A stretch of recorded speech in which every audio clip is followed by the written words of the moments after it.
Alright, it is officially the offseason where the combine and draft processes roll around. Congratulations, Philadelphia, by the way. The best time of the year for losing franchises to find the one thing that could finally set them over the line, or just teams in general looking to stack their depth charts. I'll say certainly this is going to be a very interesting class, especially the quarterback room. Now, while I think there's not going to be a lot of success from this group in the future, by that I mean not many first rounders are guys who are going to be guaranteed starters day one, but rather lots of developmental projects with lots of raw talent and potential to be a franchise player, with a high chance of also just being a backup in the league. In other words, there's more quantity than there is quality this year. Regardless, there's a ton of teams with aging veterans, so looking for a quarterback in this draft is still going to happen. And in between all the other projects, there's someone I really do not see getting enough attention by the media. I don't even see people talking about him in their draft discussions. Someone who I really just don't see his name anywhere, and that would have to be Kyle McCord. So I've made videos about the prospects before. I made one on Jackson Dart about him being my dark horse favorite pick wherever he goes in the draft, and I still think that. I think wherever he lands, he's going to be an absolute steal, but even he's getting the spotlight he finally deserves. He's getting talks about being a late first, early second round pick. Then you got McCord on the other hand, which is the topic of today's video,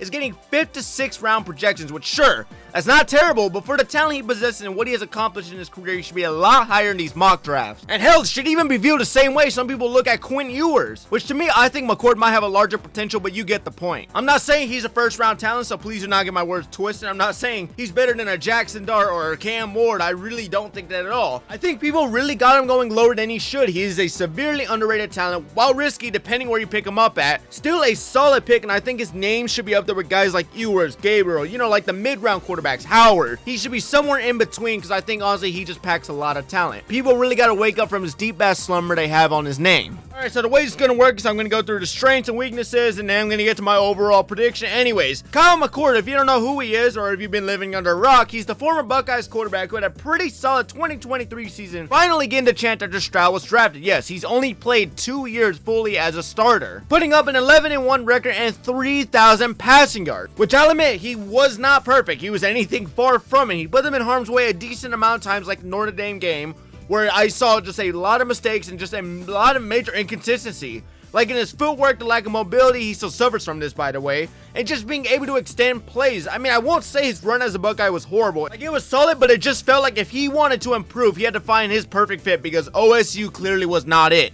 He was offered to come back, but he was told he was not going to be the guaranteed starter and in fact would have to compete with whatever was there. So this is where he hit the transfer portal, where he transferred to the ACC playing for the Syracuse Orange. Here he would show tremendous growth and lots of improvement, finally showcasing the 4-star talent he'd be coming out of St. Joseph's Prep School. Over at Syracuse, his impact was felt effective immediately. McCord would set record after record. Like, not only did he shatter Deshaun Cosby's ACC record for most passing yards in the season, with 4,779 passing yards, he would also set a very impressive record of his own at Syracuse, averaging damn near 320 yards for 12 games a season. That is a crazy fucking stat right there. Anyways, aside from the records, he threw for 34 to a 12 touchdown interception ratio with a 78.6 QBR. With a few standout games that to me I think highlighted quite a lot. I know the Georgia Tech game was pretty good, the UNLV one where they went to overtime, but if I had to choose a few that I liked the most, one of them would just have to be the Miami game, where he went head to head with future first rounder Cam Ward in an absolute shootout where he went for 3 touchdowns, 380 yards on 36 pass attempts with 26 completions, and a QBR of 90 on top of that, eliminating Miami from playoff contention. This was a damn good game. I really hope everyone had the chance to actually catch it. If you didn't, go watch highlights. This one was just an absolute brawl. Like, you saw the best of McCord in this one before he went on to go torch Washington State. Or even against Boston College, where he threw for 392 yards while having an O-line that couldn't stop a damn cold, where he was still able to read the coverage pre-snap, make big plays downfield with a perfectly timed release, putting a perfect amount of touch to consistently hit his receiver on stride, as seen multiple times in this game and throughout the season.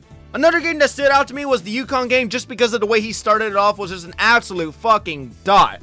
Perfect placement during a very tight spiral, and again with the timing. Like, I know a lot of people aren't too high on him, but even they can't lie. He knows how to put the ball right on the money. Alright, now that we're done talking about some of the games, because like I said, all of the games are good. He did not really have one bad game except maybe the Pitt one. And again, like, there are a few other games where he makes mistakes, but he's a very consistent playmaker. Now, for the strengths, like I said, it's what I've already mentioned. He's a pure pocket passer with a quick and perfectly timed release, usually getting the ball out within 2.5 seconds with a precise throwing motion, always applied applying perfect rotation on the ball to make it easily catchable. Something I like about McCord too is just his arm. His arm can easily handle a large volume of throws, usually averaging about 42 attempts a game, which can be great really in any pass-heavy offense. More with his arm, he knows how to switch between throwing the ball full velocity and throwing the ball with touch, which is something teams would just love to see. It means there isn't a throw Kyle McCord can't make. Then you have ball placement and accuracy. Look, I ain't saying it's the best out of all the quarterbacks in the draft. Honestly, I think maybe Jackson Dart has the best accuracy, but I think the placement he makes is NFL caliber itself, along with the accuracy. He knows how to get it over or pass the defender right to the primary read without putting it in harm's way, usually. I know he's had a few games where he can be quite a turnover machine, but most of the time he throws quite a safe ball, and even when facing pressure, he remains composed and keeps his eyes down the field looking for the next big play. And ultimately, he's a leader for his team and can be trusted to give his all every game and will do what will put them in the best situation. Even when the pressure gets too high, best example would have to be the pick game. I said I was going to bring it back up, and this is where I do. I think this is what started the negative talks about him. Because, I mean, there's 5 interceptions, 3 pick sixes. There's no defending that. There really is not. That was a horrible, horrendous game for him. But, hey, you know, everyone has bad games. I mean, Jared Goff did the same shit against the Texans, and he still won. And without these 5 interceptions, they win easily. But the fact he was never pulled told me plenty. The team, the coordinator, the coach, they didn't even consider someone else. They didn't even flinch or just bat an eye and say, okay, we're going to pull McCord. They left him in and they let him stay, win or lose, because they believed he would make the right plays eventually. Where he would outgain them offensively with 321 yards that game. He didn't quit on his guys, and they didn't quit on him for a reason. That type of trust is earned and not given. McCord will easily win a locker room over if given the chance. Alright, now for the negatives about McCord's game. The easiest one to see even to the blind, this guy is not much of an athlete. Kyle McCord is not exactly the most athletic and probably, well, hell, was not athletic at all. I mean, he's extremely limited on mobility. Hell, might be one of the worst quarterbacks here if we talk straight mobility and athleticism overall. Extending plays will be something he doesn't do really much. I mean, he can scramble and buy time in the pocket and make a throw, but besides that, he's not going to be much of a threat for any defense to face because of his poor ability to rush the line. Hence why I say he's good, but he's not franchise day one ready or really is someone I can see being at a superstar level in the future. Number 2 would have to be McCord locks onto his primary read way too long and really has to improve his eye manipulation overall. He makes it too obvious to most defenders where the ball is going, allow him to undercut, as seen in the pick game. And about the locked in thing, I mean, watching his footage or just highlights in general, he really doesn't go for the easy checkdowns right in front of him. He would just sit back in pocket and just focus solely on his first option rather than going through his progressions, which can be risky if the first option isn't available, causing him to miss plenty of checkdowns around him. Number 3 would just have to be the windows he throws to. While being very accurate in a quarterback who has no trouble making most throws as seen in most of his footage, some of these windows he works with, again, if you look at the footage, are just too tight to throw towards, and they just feel forced sometimes and can be quite a risk, which is something he does often usually, resulting in either incompletion or sometimes a pick. Overall, I really like McCord. That's all really I could find for weaknesses. I mean, for being a 4th to 5th round pick, he's pretty polished. I don't see a lot wrong with his game. I think he's a fairly interesting prospect. Obviously, he's not everyone's cup of tea. I mean, if you want a quarterback that's going to make jaw-dropping plays or highlight-worthy social media plays, McCord is probably not going to be your guy, and that's fair. That's why a lot of people are really loving Jackson Dart, Cam Ward, Sanders. Like, you know, and I get it, you can't go wrong with either of those guys. And it was clear when he entered the draft he wasn't going to be the best here. He was definitely not going to be in the top 3, top 5. He was definitely going to be lower on the list. Like, his game style isn't based on elite physical abilities or just elite arm strength. However, while he might lack being a physically gifted quarterback, he does make up for it with things like his IQ, quick release with timing and accuracy, the ability to understand defensive coverages. He can easily be an impactful player, someone who can go out on the field, take leadership, and execute any play and move chains consistently.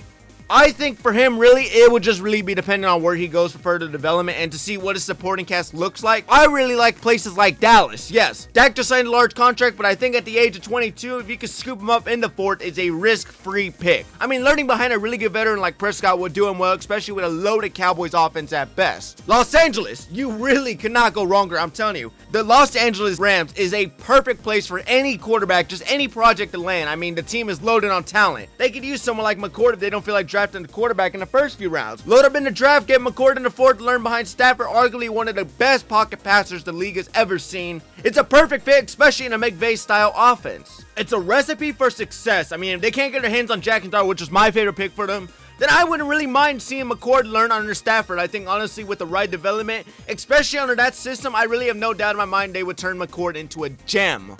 And then you have Miami. Again, I keep mentioning them. Whether it's Jackson Dart, Dylan Gabriel, fucking any quarterback, I just want somebody to go to Miami. Have someone learn whatever's left in Tua's brain. I mean, Okay, that was a joke, but seriously, I kid you not, Tua is one good hit away from being on the sidelines the rest of his career. Like, I kid you not, Tua has never went an entire season fully healthy. Hell, even the rest of the 24th season, we had to watch Skylar Thompson and whatever the hell left is of Tyler Huntley. God, I feel so bad for Dolphins fans. Like, fuck me, that had to be hell to watch. At least with McCord, you have someone who can take control of that loaded offense and consistently make progress. They need someone to at least learn behind the vegetable that is Tua, so drafting McCord in the 4th or 5th, like projected, is a pick you cannot be upset with. I mean, at worst, he's either a solid backup or he can be quite a serviceable starter who can win you games, but that's about it. Personally, if I had to draft McCord, I'm taking him in the late 3rd, early 5th at the latest. I think definitely he falls below Dylan Gabriel, but I think he still goes above someone like Jalen Milroe.